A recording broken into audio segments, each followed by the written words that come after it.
What's up, everybody? Welcome to Taste Like Music. Jason, Joe, and Crams are here. Blur week 4 of January. Joe has controlled every artist we've covered this month.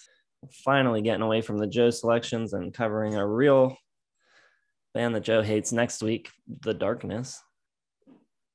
I don't know why we let him push us around like this, but that's the way it is. Top 10 songs today for Blur. I'm a big fan of a lot of their singles. I wasn't so keen on their albums yesterday, but go check that video out if you have not seen it yet. I guess we'll go in the same order. Cram, you want to kick it off? I do, Jason. I do want to kick things off, and I'm kicking it off. A nice little track from the album 13, which was my second favorite Blur album. I've got No Distance, Left to Run. Great slow jam, really pretty ballad, lovely guitar that's got these cool, weird bends in it. Really cool old school feel to it as well. Great soulful lyrics that make me kind of feel like they're about giving up entirely. Very nice. Number 9, from my least favorite Blur album. It's a strength of Blur, man. I mean, even the stuff that's not great still has some good stuff. I've got Thought I Was a Spaceman. Very spacey, really cool and shadowy, but futuristic. And Jason touched on this a little bit in the album's video. It has this really cool drum, like tribal robot beat to it. It's like primitive, but space primitive. Very cool. Number 8. I think this will make Joe's list faux show. Make his list faux show. This is a Low. Love the somber nature and the singing. It's got this cool, soft, stormy nature to it. The softer side of Blur is really nice and really underrated. That great Britpop, heavy on the ride drum part to it, like lovely little guitar parts throughout. Underrated guitar work everywhere through this discography. Man, I love this week. Number 7, Sunday Sunday. Love the intro with the drums and that big crunch, simple guitar power chord stuff. Just got that hard, like snap catchiness to it. Vocals sound great. Big pub sing-along feel to it, and I love the way they bring in the horns. Number 6, we've got Blue Jeans. Cool sound with these like volume swells on the guitar part. Really cool fading in and out. I love the psychedelic slacker vibe of the harmonies, and I think it's got some really pretty singing and vocals as well. Number 5, I've got Charmless Man. Nice and heavy with some great guitar work, but it's also super kind of funky and fun and happy and catchy. It's just a really good like representation of that mid-90s like British trilogy Blur sound. Love the cutouts with the piano, and then they rev it back up and hit the gas. Very cool. Number 4, got Star Shaped. Great, jangly, fun, lively. The guitar is great, but man, that oboe solo that comes in just transports me. It's so good. I think it's an oboe. I texted you guys to make sure it was an oboe, but I have no idea. This is my Achilles heel on the channel. Instruments. Number 3, You're So Great. Really simple, acoustic-driven song. Really pretty and heartfelt. The great sound and 2 different killer electric leads. Like, so great. Goes through the verse with this cool electric lead. Chorus, come back. I'm going to change it up. Both awesome, really cool and melancholy song. Number 2, Coffee and TV. Wish he had a few more tracks to sing on because I think he nails the vocal performance here. Really great and melodic. And I think the bass is very good on this song. It's almost like John Entwistle-esque. Sounds a little bit like the bass line on Who's Next? My Wife. Love the guitar solo and great hook in the chorus, especially when he goes up in his register. Very cool. But my favorite song by Blur is To the End. Really hits me emotionally when he says, "It looks like we might have made it" line. Love those little xylophone maybe touches, almost like Disney musical score-esque with the strings coming in. I think it's just really pretty, heavenly, up in the clouds, really lush and beautiful, and just a terrific hit of emotion and wonderful melody to it. So yeah, I went with a lot of more softer sides, but you get those fun, energetic jaunts, and you get the softer side, which a lot of people don't know about Blur, but really enjoyed it. So that's my favorite Blur song. Take it away, Jason. All right. Top 10 Blur songs for me. Number 10, song 2. Love the production on it. I love the tiny drum kit in the verses and that super fat fuzz bass. It's also incredibly catchy. Number 9, I've got Girls and Boys.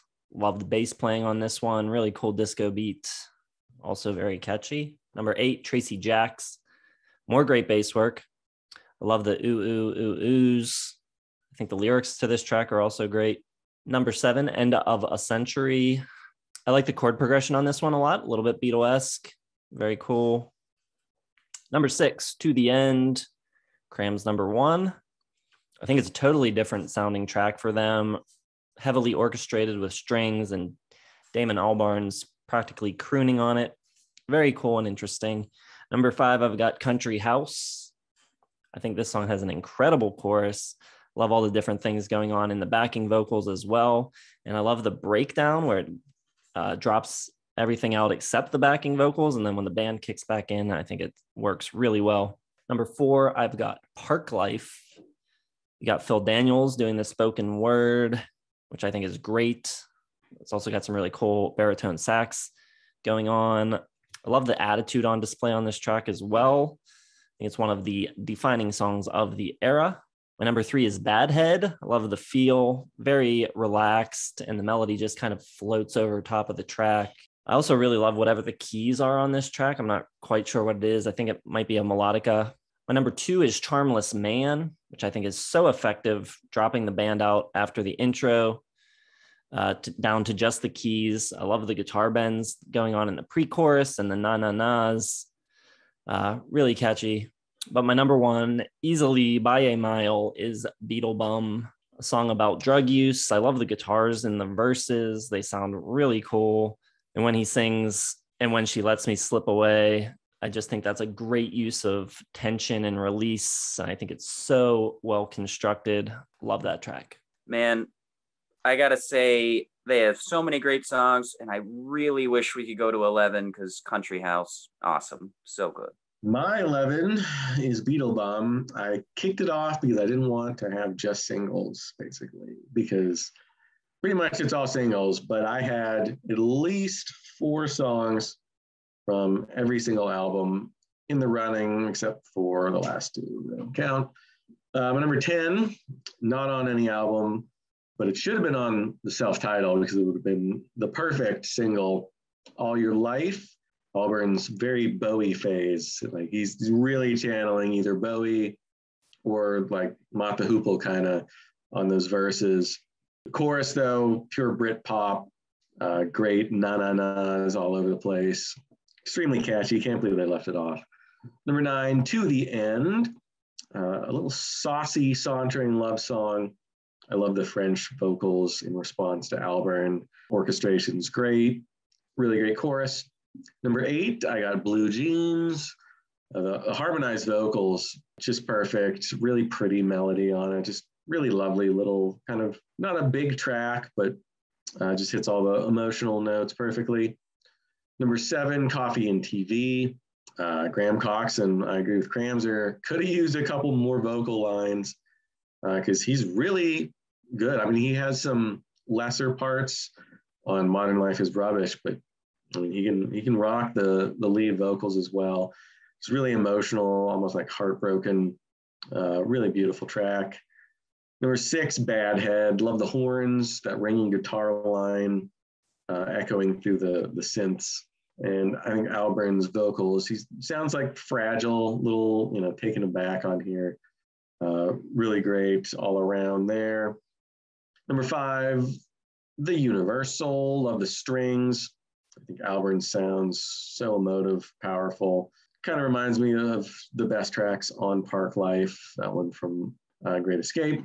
Number 4, I gotta go with a disco, Girls and Boys. Alex James' bass line is just incredible. And just the cheekiness to put a disco track to lead off Parklife, really great. Love the catchiness, just fun, great song. Number 3, another fun, catchy sing-along throughout, Country House. Definitely a little Beatles-esque on that one. Incredibly catchy, though. Really kind of just pitch perfect lyrics. Albarn, underrated humor, and just a really great single from them. Winner of the Battle of Britpop. Number 2, For Tomorrow, one of my favorite bass lines ever. Just think it's incredible. Love the construction of the guitar parts from Cox and those single notes to start it off. And just the verse on it is one of my all-time favorite verses, and they go back to it 7 times, which is perfect because I don't think I could live with it only being like 3 times, like a normal pop song. But they keep coming back to it almost like it's the chorus. Incredible that was sort of the song that they wrote because they needed a single. The record company was like, hey, we need a single for Modern Life is Rubbish. All right, here's For Tomorrow. Great strings as well. Number 1, though, is going to be This Is a Low. Just achingly pretty, the way it builds. The guitar work from Coxon, like I got to think it influenced some of the bends. Just those big, like the feedback and the like sharpness of it. Like it's not like a perfect, pretty guitar line, but it's just awesome. The solo at the end, the soars and plunges, and really great. Albarn's vocals, fantastic, pulls out all the stops.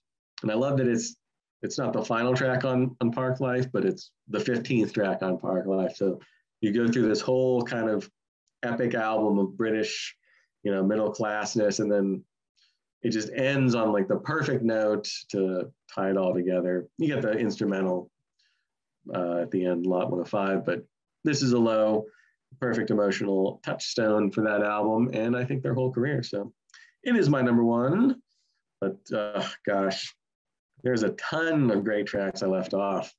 All right, so there you go. Top 10 Blur songs. Leave yours down in the comments. Let us know what you think of our picks as well. Hit the like button, subscribe to the channel, hit the bell for notifications. If you're not aware, we have just launched a Patreon, which means you can go support the channel. Some cool perks there. You can vote on one listography a month at the $5 level and up. At the $10 level, you can make requests for specific artists that we will put into the polls. So go check out all the different tiers and what we're offering. And thanks for watching. Facebook, Twitter, Instagram, website, merch, all of it's in the description. We'll see you in the next one.